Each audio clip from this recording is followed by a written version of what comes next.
नमस्कार साथियों। आज मैं आपके लिए लाया हूँ DLED थर्ड सेम मैथ का अध्याय तीसरा। इसमें हम पढ़ेंगे घातांक और करणी। करणी को घातांक रूप में बदलना और करणी को घातांक में और घातांक को करणी रूप में बदलना हम आपके यहाँ पर सिखाएंगे। चलो हम इस वीडियो को शुरू करते हैं। यदि कोई मेरे इस वीडियो में नया हो तो मेरी वीडियो को लाइक एंड सब्सक्राइब जरूर करें, जिससे मेरी इस वीडियो की नोटिफिकेशन आपको मिल सके। चलो शुरू करते हैं। पहला हम पढ़ेंगे घातांक कि घातांक क्या है। तो किसी वास्तविक संख्या को उसी संख्या से जितनी बार गुणा किया जाता है उसे उस संख्या का घातांक कहलाता है। ठीक। और जिस संख्या को गुणा किया जाता है उसे घातांक का आधार कहलाता है। जैसे हम उदाहरण के लिए लेकर चलें, इस उदाहरण से हम एक का गुणा करा रहे हैं, हमने n बार गुणा कराया ए का, तो हमारा होगा a पे घात n। ठीक है, क्या होगा a पे घात n। जो हमारा n है ये हमारा क्या होगा, घातांक होगा, मतलब घात होगी। जो a है जिसका आधार होगा। ठीक, ये हमारा होता है आधार और घात। अब हम पढ़ेंगे घातांक के नियम।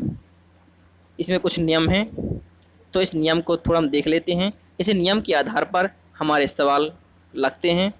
चलो हम आधार नियम देख लेते हैं।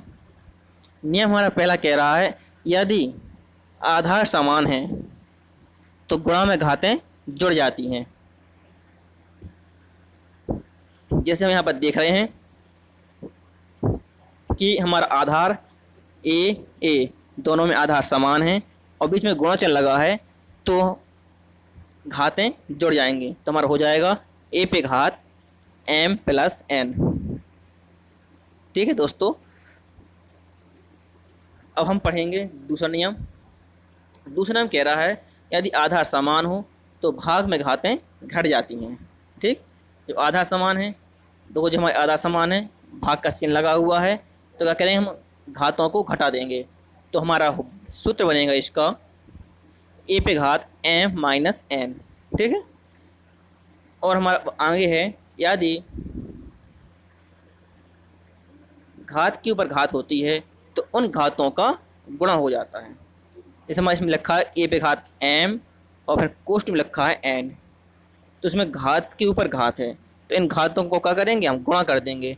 तो हमारा हो जाएगा a पे घात m इंटू n। ठीक, जैसे घात के ऊपर घात है, हम कहते हैं 2 पे घात 3 और फिर पूर्व पे घात 2, तो क्या लिखेंगे 3 दूनी 6। तो मतलब इसका मतलब हम कहते हैं 2 पे घात कितनी 3, फिर पूर्व पे घात है 2, तो इसका मतलब होगा 2 पे घात 6। तो इनका क्या हो जाएगा, गुणा हो जाएगा, गुणा। ठीक, अब हम देखेंगे अगला, यदि किस संख्या में शून्य घात है शून्य को छोड़कर, तो उसका मान सदैव 1 होता है। ठीक, यदि कोई संख्या है, मान की संख्या हमारी a है, इसमें जो घात होती है तो उसका मान कितना होता है 1। अब a की जगह क्या है, कुछ भी संख्या आ सकती है। जैसे एक संख्या आ जाए 0 घात तो इसका मान 1 होगा। 2 पे घात 0 हो जाए तो इसका मान 1 होगा। 10 पे घात 0 हो जाए तो इसका मान भी 1 होगा। यदि घात 0 है तो उसका मान 1 आएगा।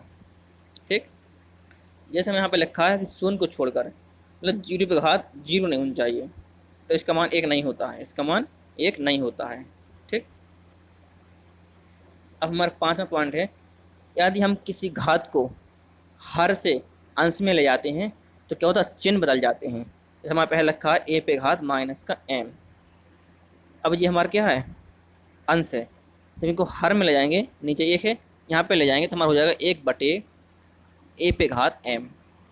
तो जो चिन्ह था, तो नीचे आने पर, हर में आने पर क्या होता है, चिन्ह बदल जाते हैं इसके। ठीक, अब हमारा है 6वां सवाल। इसमें लिखा है √a और यहाँ पर n लिखा है। जब इसको हम करने को हटाएंगे तो हमारा हो जाएगा a, यहाँ पर एक घात होती है, जब कोई घात नहीं मान जाए, वहाँ जब कहीं पर कोई घात नहीं है तो वहाँ पर एक घात मानी जाती है। एक जितनी यहाँ पर मान लिखा हुआ √ के बाहर, वो हमारा इसके बटे में चला जाता है। तो हमारा हो जाएगा a पे घात 1 बटे n। ठीक है, ये थे हमारे मेथड। इस नियम के आधार पर हम सवालों को लगाएंगे। मैं आशा करता हूँ कि मेरी वीडियो को समझ में आ रही होगी। यदि किसी को मेरी वीडियो समझ में नहीं आए वो कमेंट बॉक्स में कमेंट करके मुझसे पूछ सकता है। ये हमारे घातांक के नियम हो गए। अब देखेंगे अपने सवालों पर कि इसमें डीएलएड में किस प्रकार के सवाल पूछे जाते हैं। जैसे हमारा पहला सवाल है √5, 3√7 को घातांक रूप में लिखिए। अभी ये करणिक रूप में है, इसको हमें घात के रूप में लिखना है। तो क्या करेंगे, देखो √5 का घातांक रूप लिखेंगे तो हमारा होगा 5/1/2। जब यहाँ पर अंडर रूट में कोई संख्या नहीं होती है तो यहाँ 2 माना जाता है। ठीक, जैसे यहाँ 5 कोई संख्या नहीं लिखी है, वहाँ हम क्या मानेंगे, 2 मानेंगे। तो जो 2 होता है हमारे इसमें 5 में 1 घात होगी तो 1 के बटे में आ जाएगा इस सूत्र से। ठीक, इस सूत्र को ध्यान देना है। इसी प्रकार हमारा 3√7 है, इसको हम घातांक रूप लिखेंगे तो होगा हमारा 7/1/3। ठीक, अब सवाल है हमारा 16/1/2, 11/17/1/11। इसको हमें क्या करना, करणी या मूलों के रूप में लिखना है। इसको हम करणी बोलते हैं और इसी को हम मूल भी बोलते हैं। ठीक, क्या बोलते हैं, मूल। तो हम 16/1/2 को करणी के रूप में लिखेंगे तो हमारा होगा √16। ठीक, यहाँ पर 2 हमारा होता ही है। जब 2 हमारा अगर कोई भी अंडर रूट में कोई संख्या नहीं लिखी है बाहर तो हमारे यहाँ पर 2 ही माना जाता है। ठीक, इसी प्रकार से हमारा होगा 11/17/1/11 है। इसको हम करणी के रूप में लिखेंगे तो हमारा होगा √11/17 और अंडर रूट के बाहर 11 लिख देंगे। ठीक, इस प्रकार से हमारा घात को हमने करणी के रूप में बदल सकते हैं। अब इसके मान कैसे निकाले जाते हैं ये भी देखना है। अभी तो हमने देखा है करणी को घातांक में, घातांक को करणी के रूप में बदलना। अब इसके कुछ मान आते हैं कि इसके मान कैसे निकालेंगे हम। जैसे हमारा दिया है पहला सवाल 8/1/3। ठीक, इसको हमें हल करना है। क्या करना, हल करना है। तो क्या करेंगे, पहले हम 8 के हम खंड करेंगे तो हमारा 8 खंड करेंगे तो 2/3 आएगा। ठीक, 2/3 हमें पूर्व घात हमारी दी गई है 1/3, तो हमने 1/3 लिख ली। अब क्या हो गया, घात के ऊपर घात हो गई। तो मैंने अभी बताया था जब घात के ऊपर घात हो जाती है तो उन घातों का गुणा हो जाता है। तो हमने गुणा किया 2/3/3 हो जाएगा, 3 एकम 3। अंश अंश का गुणा होता है तो 3 एकम 3, तो 3 बटे हो गया, 3 से 3 कट गया तो हमारा हो गया 2/1 और इसका मान हो गया 2। ठीक, इस प्रकार से हम इनको हल करते हैं। जैसे हमारा आगे 27/2/3, तो हम वही क्रिया करेंगे, 27 के खंड करेंगे तो 3/3 लिखेंगे, पूरे घात 2/3 हो गया। फिर हमारा घात के ऊपर घात हो गई तो क्या करेंगे, इन घातों का गुणा करेंगे तो 3/6/3 होगा। ठीक है, तो हम जब 3 से हमारा 6 कट जाएगा 2 बार तो हमारा आएगा 3/2। ठीक, अब इसका मतलब हुआ कि 3 का 2 बार गुणा। ऐसा मत कर देना कि 3 दूनी 6 आप 6 कर दो, नहीं, ये अपना क्या होगा, गलत माना जाएगा। घात का मतलब होता है कि उस संख्या का उतनी ही बार गुणा जितनी उसमें घात है। तो हमारे इसमें 2 घात तो हम लिखेंगे 3 × 3, तो हमारा आंसर आएगा 9। ठीक, तो हमारा आंसर आया 9। ठीक है, इस प्रकार से हम घातों को हल कर लेते हैं। अब देखेंगे हमारा चौथा सवाल। हमारा सवाल चौथा है 81/1/3 गुणा 576/1/3। इसका हमें हल करना है, इसका भी हमें मान निकालना है। तो हम पहले क्या लिख लेंगे, 21 के खंड कर लेंगे तो हम पहले लिख लिया 9/2 पावर 1/3 गुणा 24/2 और घात में 1/3। ठीक, अब हमने इन घातों को क्या कर लिया, गुणा करा लिया तो हमारा हो गया 9/2/3 गुणा 24/2/3। ठीक, अब क्या इसमें आधार तो समान है नहीं है, हम घातों को जोड़ नहीं सकते, तो हम क्या करेंगे, लेकिन हमारे क्या घात समान है तो हम लिख सकते हैं 9 × 24 फिर पूरे पे घात 2/3। ठीक है, ऐसा कर सकते हैं क्योंकि दोनों में घात क्या समान है तो हमने इकट्ठी घात लगा ली। ठीक, अब हम इसके हम खंड कर सकते हैं।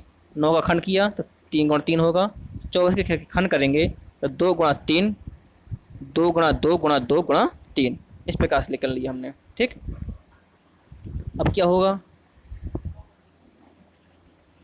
अब हम करेंगे इसमें, अब हम इसमें घात के रूप में लिखेंगे हम, तो 2 पे घात 3, फिर 3 पे घात 3 होगा। ठीक, फिर हमारी ये घात समान हैं तो हमने एक कोष्ठ में अलग कर लेंगे घात को।